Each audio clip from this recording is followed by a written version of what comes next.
uma ponte, onde as crianças passaram sobre a ponte.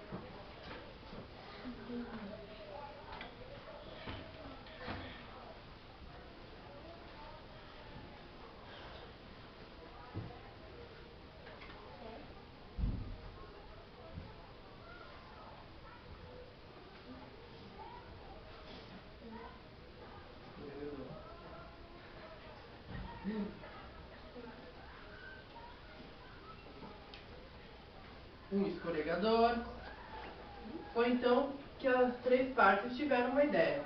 Elas conversaram com a vovó para ela permanecer ali por muito e muito tempo, para se acaso um dia seus netinhos voltassem, elas pudessem brincar novamente. Foi então que as três partes voltaram à forma de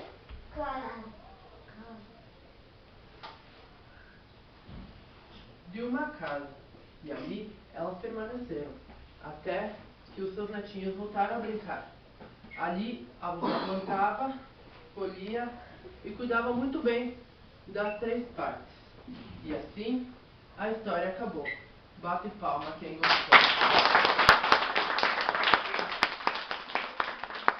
história entrou por uma parte e saiu pela outra. Quem quiser que conte outra.